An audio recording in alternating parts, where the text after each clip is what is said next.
इस वक्त की बड़ी खबर आपको बता दें, सीबीआई मामले से जुड़ी हुई बड़ी खबर है। 8 नवंबर को अब इस पूरे मामले पर, माफ कीजिए 12 नवंबर को अब इस पूरे मामले पर होगी सुनवाई। सीबीआई संकट पर सुप्रीम कोर्ट में सुनवाई शुरू हुई। सुनवाई शुरू होने के दौरान अब जो खबर निकलकर सामने आ रही है उसके मुताबिक 12 नवंबर को अगली सुनवाई होगी। 10 दिन में जांच पूरी हो सकती है क्या, ये बड़ा सवाल है।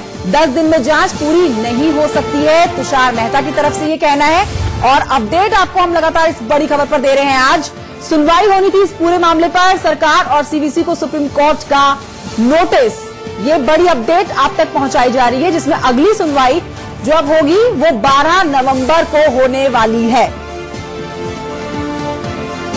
तो देश की सबसे बड़ी जांच एजेंसी सीबीआई पर संग्राम लगातार जारी है। अगली सुनवाई 12 नवंबर को होने वाली है। छुट्टी पर भेजे गए सीबीआई डायरेक्टर आलोक वर्मा की याचिका पर सुप्रीम कोर्ट में सुनवाई आज शुरू हो चुकी थी, जिसके बाद अब जो लेटेस्ट अपडेट है उसके मुताबिक अगली सुनवाई 12 नवंबर को की जाएगी। हर अपडेट इंडिया न्यूज पर सबसे पहले आप जानेंगे।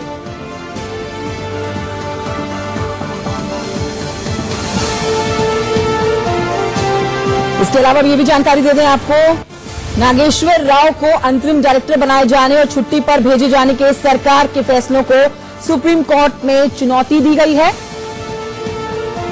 और सीबीआई में अप्रत्याशित घटनाक्रम को लेकर कांग्रेस समेत अन्य विपक्षी दल जो हैं वो सरकार पर हावी हुए हैं। लेकिन देश में देश की सबसे बड़ी जांच एजेंसी, ये बड़ी अपडेट 12 नवंबर को होगी सुनवाई।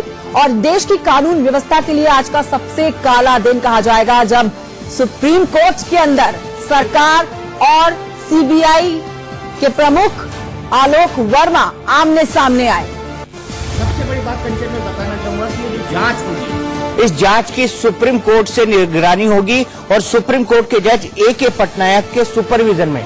यानी एक बहुत बड़ी बात है कि सीवीसी खुद जांच नहीं करेगी, सुपरविजन में उसको जांच करना होगा। ये एक बहुत बड़ी बात है और इसको अगर कहा जाए तो गवर्नमेंट के लिए एक तरह से सेटबैक है, क्योंकि अपोजिशन पार्टियां भी यही चाहती थी कि सुप्रीम कोर्ट के जज की निगरानी में जांच हो और ए.के. पटनायक की निगरानी में अब ये जांच हो रही है। सरकार के लिए सेटबैक कहा जाएगा, लेकिन ये भी बता दें कि सरकार चौतरफा घिरी हुई थी दीपक जी। जिस तरह से कांग्रेस ने हल्ला बोला हुआ था, कांग्रेस की तरफ से प्रदर्शन भी किया गया, उस तरह से सरकार को ये कदम उठाना लाजमी भी बन जाता था। और आज जो दिन था वो इसलिए भी बहुत सवालों में घिर जाता है जब सरकार और सीबीआई के चीफ जो है आमने सामने आ जाते हैं, इस मुद्दे के ऊपर सफाई पेश करते हैं, अपना अपना पक्ष सामने रखते हैं। क्योंकि ऐसा पहली बार हुआ है जब सुप्रीम कोर्ट के अंदर सरकार और सीबीआई प्रमुख आलोक वर्मा आमने सामने आए हैं। एक और अपडेट आपको दे दें, 12 नवंबर को होगी अगली सुनवाई। एक और अपडेट देना चाहता हूं, 2 weeks from today inquiry to be completed. यानी जो इंक्वायरी होनी है आलोक वर्मा की और जो इंक्वायरी होनी है राकेश अस्थाना की, उसको 2 वीक के अंदर पूरा कर लिया जाएगा। और जैसा कि मैंने बताया कि ये सुपरविजन में होगा रिटायर्ड जज ए.के. पटनायक के।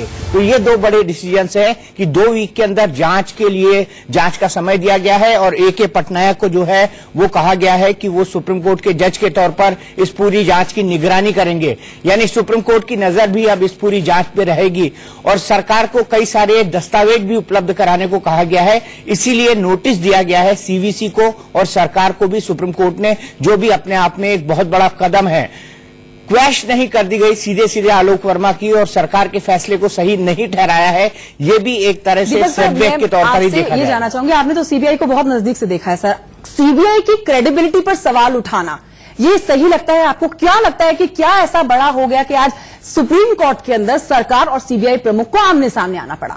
देखिए, बड़ी सीधी सी बात है, ये झगड़ा बड़ा पुराना है और ये झगड़ा पिछले कई सालों से चल रहा है। जब से राकेश अस्थाना की नियुक्ति जो है सीबीआई के स्पेशल डायरेक्टर के रूप में हुई थी, तब भी आलोक वर्मा ने इसका विरोध किया था। उनका कहना था कि वो कई मामलों में जांच के घेरे में है, उन पर कई तरह के आरोप लगे हुए हैं। और फोन लाइन पर हमारे साथ हमारे एग्जीक्यूटिव एडिटर आतिर खान जुड़ गए हैं। आतिर, पूरी खबर क्या है? 2 हफ्ते में जांच रिपोर्ट पूरी करने को कहा गया है, कौन करेगा है जांच और ए.के. पटनायक इसकी निगरानी करेंगे शायद? बिल्कुल दीपक, ये बहुत ही महत्वपूर्ण और संतुलित एक तरह से अदालत का आदेश है। जिस तरह से पूरा इसको देखा गया है तो सरकार की दलील को भी बिल्कुल दरकिनारे नहीं किया गया है। सीवीसी क्योंकि इस मामले में जांच कर रही है तो उस जांच का दायरा जो है समय निर्धारित कर दिया गया है।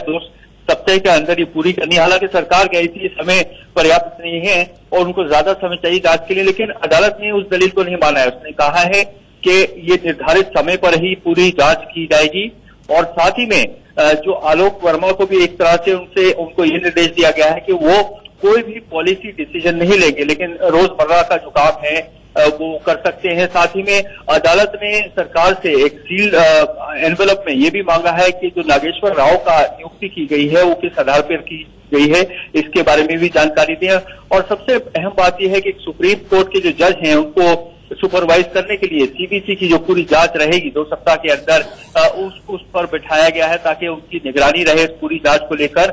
और अगली जो डेट डाली गई है 12 नवंबर दीपक इसकी डेट डाली गई है सुनवाई के लिए। आखिर एक बात आपसे जानना चाहूंगा कि ये जो पूरा का पूरा मामला है, अगर ये पिटीशन को क्वैश कर देती सुप्रीम कोर्ट, ये कहती कि ये सुनने लायक ही नहीं है या आलोक वर्मा को नहीं सुना जाना चाहिए था, तो सरकार के लिए सबसे बड़ी जीत होती। लेकिन अभी मामला 50-50 का दिखाई दे रहा है। बिल्कुल बिल्कुल, ये एक बहुत ही संतुलित जिसको कहते हैं कि आदेश है, क्योंकि जाहिर बात है कि सुप्रीम कोर्ट जो आखिर मैं आपको 1 मिनट रोकूंगा। हमारी सहयोगी आंचल आनंद हमारे साथ सुप्रीम कोर्ट से जुड़ गई हैं, उनसे ग्राउंड रिपोर्ट लेते हैं। आंचल, क्या हुआ सुप्रीम कोर्ट में आज? देखिए, सबसे पहले तो हमें ये समझना होगा कि कोर्ट ने 2 हफ्ते के अंदर इंक्वायरी कंप्लीट करने के लिए बोला है। सीबीसी इंक्वायरी करेंगे पूरे के पूरे आलोक वर्मा मामले के अंदर जो भी एलिगेशन थी उसके ऊपर। नंबर 1, ये जो इंक्वायरी होगी वो जस्टिस रिटायर्ड A.K. पटनायक की मॉनिटरिंग के तहत होगी। बार बार केंद्र सरकार की तरफ से कहा जाने लगा कि देखिए सीबीसी खुद इंक्वायरी कर लेंगे, उसके लिए मॉनिटरिंग की जरूरत नहीं है, और मॉनिटरिंग हो भी रही है तो किसी हाईकोर्ट जज को ले लिया जाए। लेकिन कोर्ट ने इसे साफ इनकार कर दिया। पहले ये वक्त 10 दिन का सिर्फ दिया जा रहा था, लेकिन बार बार केंद्र सरकार उस पर एक्सटेंशन मांग रही थी 3 हफ्ते की। कोर्ट ने साफ इनकार कर दिया। कुल मिला के क्योंकि दिवाली ब्रेक थी इसलिए 2 हफ्ते का वक्त दिया गया है। इसमें इंक्वायरी कंप्लीट कर दी जाएगी इस पूरे मामले में। लेकिन सबसे इंपॉर्टेंट पॉइंट दीपक जो अभी सामने आया है वो ये कि कोर्ट ने साफ कर दिया है कि मौजूदा जो इंटरिम सीबीआई डायरेक्टर हैं, यानी कि जो नागेश्वर राव हैं, वो कोई भी पॉलिसी या मेजर डिसीजन नहीं ले सकते हैं। अभी तक उन्होंने जितने डिसीजन लिए हैं उनकी फहरिस्त बनाकर, चाहे वो आईओ की ट्रांसफर का मामला हो, इन्वेस्टिगेशन का मामला हो, किस किस आईओ को क्या कार्यभार सौंपा गया है, क्या जमीन की गई है, ये सारी चीजें हो, ये सील्ड कवर के अंदर ये मौजूदा interim CBI director Nageswara Rao supreme court को सौंपेंगे। अगली सुनवाई 12 नवंबर को अगली सुनवाई है मामले की। तब तक यानी कि कोई मेजर डिसीजन मौजूदा सीबीआई डायरेक्टर जो इंटरिम तौर पर नियुक्त किए गए हैं केंद्र सरकार द्वारा, ये कोई फैसला नहीं ले सकते हैं। और जो फैसले अब तक लिए गए हैं उसके ऊपर भी कोर्ट की पैनी नजर रहने वाली है। कोर्ट ने सारा का सारा जो जितने भी फैसले थे उनको सील्ड कवर में अपने पास मंगवा लिया है। आंचल, खबर ये भी आई है कि सुप्रीम कोर्ट ने जोर देते हुए कहा है कि मामला लटकना नहीं चाहिए, 10 दिन के अंदर ही जांच पूरी होनी चाहिए। बिल्कुल, कोर्ट ने बार बार ये बात कही। केंद्र सरकार इसमें थोड़ा सा धूमुल रवैया अपना रही थी क्योंकि उनका ये कहना था कि देखिए ये बहुत ही गहन क्रोध है और इतनी जल्दी ये जांच हो नहीं पाएगी, तो एक रीजनेबल टाइम पीरियड देना चाहिए। लेकिन कोर्ट ने कहा nothing doing in the interest of country, this needs to be done quickly, यानी कि देश हित में है कि इस मामले को 10 दिन के अंदर क्लोज किया जाए।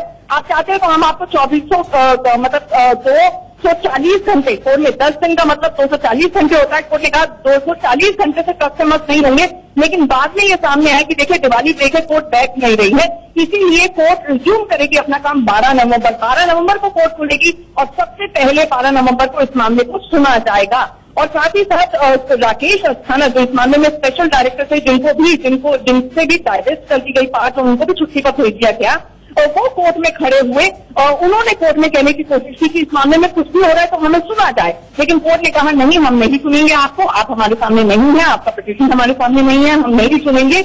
और उसके एक तो ये बात हुई। दूसरा, केंद्र सरकार की तरफ से जब अटॉर्नी जनरल पेश हुए और सुप्रीम कोर्ट की बेंच ने जस्टिस रंजन गोगोई ने कहा कि हम बताते हैं आपको हम क्या सोच रहे हैं इस मामले में और क्या आदेश देना चाह रहे हैं, तो उस वक्त उन्होंने कहा कि ये सिर्फ आलोक वर्मा के मामले में आदेश है या राकेश अस्थाना पर भी लागू होगा। तो कोर्ट ने साफ कर दिया हमारा इस वक्त अभी इस क्षण राकेश अस्थाना से कोई लेना देना नहीं है, वो मामला एक सेपरेट मामला है। लेकिन अभी जो आलोक वर्मा हमारे सामने पिटीशन लेकर आए हैं, इस तरह से उन्हें डाइवेस्ट कर दी गई पावर्स, उनको छुट्टी पे भेज दिया गया। उन्होंने सीबीसी के उस रिकमेंडेशन को और केंद्र सरकार की दूसरे डायरेक्टर की नियुक्ति को चैलेंज किया है। ये सारे बिंदु हमारे सामने है, हम सिर्फ इनके ऊपर चर्चा करने जा रहे हैं। आंचल, सबसे महत्वपूर्ण सवाल, जो पिटीशन थी आलोक वर्मा की, उसमें उन्होंने कहा था कि उनको गलत ढंग से हटाया गया, ये कानूनन ठीक नहीं है। इस पर सुप्रीम कोर्ट ने क्या कहा और क्या आलोक वर्मा अपने दफ्तर जा सकेंगे? नहीं, अभी दीपक ये हो नहीं पाएगा, क्योंकि कोर्ट ने 10 दिन का जो 10 से अब तो उसको मान लिया जाए थोड़ा सा और एक्सटेंडेड 2 हफ्ते का जो वक्त दिया है, और वो साफ तौर पर इंक्वायरी के लिए दिया है। और कोर्ट ने ये साफ कर दिया है कि आलोक वर्मा अभी जो स्टेटस है, देखिए कोई भी स्टेट जो अभी मौजूदा, चाहे वो सेंट्रल गवर्नमेंट का आदेश हो उनको लीव पर भेजने का, और सेंट्रल गवर्नमेंट का आदेश हो नागेश्वर राव को अपॉइंट करने का, या सेंट्रल गवर्नमेंट का आदेश हो राकेश अस्थाना के बाबत और सीवीसी का जो आदेश हो, किसी पे भी स्टे नहीं है, यानी कि किसी भी फैसले के ऊपर अभी रोक नहीं लगाई गई है, यानी कि यथास्थिति जो स्टेटस को कहा जाता है वो बरकरार नंबर 1। और इस दौरान सबसे बड़ी बात जो कोर्ट ने की है वो ये की है कि लगातार आरोप विपक्ष लगा रहा था और बाकी सब लोग लगा रहे थे, और यहाँ पर जो प्रशांत भूषण द्वारा फाइट किया गया कॉमन कॉज का भी पिटीशन है, उनका ये कहना था कि नागेश्वर राव जो अपॉइंट किए गए हैं वो भी टेंटेड छवि वाले हैं। तो ऐसे में उस मामले में कोर्ट ने इसको सुनिश्चित करने के लिए कि बहुत ज्यादा जगलिंग ना हो, इंटरनल बहुत ज्यादा हैपैसन ना हो जाए सीबीआई का स्ट्रक्चर, और सीबीआई की स्वायत्तता और स्वतंत्रता बहुत जरूरी है। इसलिए कोर्ट ने कहा कि इस क्षण के बियॉन्ड नागेश्वर राव कोई भी मेजर पॉलिसी डिसीजन सीबीआई का नहीं लेने जाने, सिर्फ रूटीन मामले में ही फैसले करेंगे। ठीक है आंचल, आपसे फिर जुड़ेंगे, लेकिन अभी प्रतिक्रियाएं आ रही हैं सुप्रीम कोर्ट से। आइए देखते हैं क्या कहना है वरिष्ठ वकीलों का और इस मामले से जुड़े लोगों का। आ जाए कि मुलतवी कर दिया गया, टाल दिया गया है, और इस बीच में प्रेशर बनाया गया है कि जांच पूरी हो जाए दोनों लड़ने वाले अधिकारियों के खिलाफ, अस्थाना और वर्मा के, और नागेश्वर राव को फ्रीडम नहीं है कि वो अपनी मर्जी से सीबीआई को चला सके। तो ये निर्णय मैं समझता हूँ ठीक है। जैसा मैंने लगातार कह रहा हूँ कि जो हमारा जजमेंट था विनीत नारायण जजमेंट 97 का, उसको आज तक लेटर और स्पिरिट में लागू नहीं किया गया है। सभी सरकारों ने दुरुपयोग किया है सीबीआई का। सीबीआई का जो ज्यादा स्टाफ है वो समर्पित है, ईमानदार है, मेहनत करना चाहते हैं, पर ऊपर के लेवल पर राजनीतिक मैनिपुलेशन होता है। अपॉइंटमेंट्स भी गलत हुए हैं, डायरेक्टर्स के खिलाफ भी भ्रष्टाचार के आरोप लगे हैं। इसलिए अपने ही जजमेंट के खिलाफ एक व्यापक जनहित याचिका लेकर मैं अगले हफ्ते सुप्रीम कोर्ट में आऊंगा, जबकि मैं रिक्वेस्ट करूंगा संवैधानिक बेंच का गठन हो और विनीत नारायण जजमेंट को दोबारा से परखा जाए पिछले 21 साल के अनुभव के आधार पर। इंग्लिश में करना है? हाँ जी इंग्लिश। अरे भैया फोन ने पकड़ ले जाके, क्या कर रहे हैं? हेलो,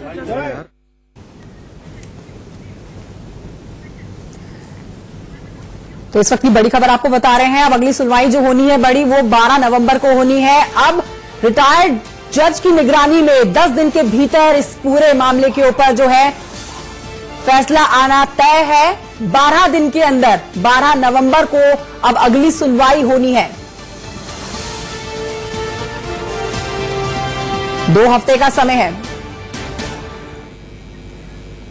हमारे साथ स्टूडियो में माधव आनंद जी जुड़ गए, उनसे बात कर लेते हैं। माधव आनंद जी, आप कैसे देखते हैं इस पूरे घटनाक्रम को? सुप्रीम कोर्ट के अंदर आज सीबीआई चीफ और सरकार आमने सामने आ गए और अब अगली सुनवाई जो होनी है 12 नवंबर को होनी है, यानी कि 2 हफ्ते का सिर्फ समय है जब जांच की जाए और फैसला लिया जाए। लगता है आपको सुलझ जाएगा मामला 2 हफ्ते में? निश्चित रूप से देखिए, सरकार जो है काफी संवेदनशील है और माननीय मोदी जी संवेदनशील होती तो ये स्थिति होती माधव? नहीं, संवेदनशील तभी तो सरकार ने निर्णय लिया ना, सीबीसी की अनुशंसा पे रातों रात अगर कुछ चेंजेस हुआ है तो कहीं न कहीं राकेश अस्थाना और आलोक वर्मा का झगड़ा पिछले 2 साल से सर्कस में है। दोनों एक दूसरे के खिलाफ चिट्ठी लिख रहे थे, यहां तक नौबत आ गई कि राकेश अस्थाना की गिरफ्तारी करने वाले थे आलोक वर्मा। तब तक सरकार सोई रही और उसको रात के 2 बजे ये कार्रवाई करनी पड़ी। सर, इंस्टीट्यूशनल इंटीग्रिटी को बनाए रखने के लिए अब इंस्टीट्यूशनल इंटीग्रिटी का क्या हुआ? अगर सीबीआई इंडिपेंडेंट बॉडी है और सीबीआई में कुछ भी चेंजेस बिना सीबीसी के रिकमेंडेशन के नहीं हो सकता था।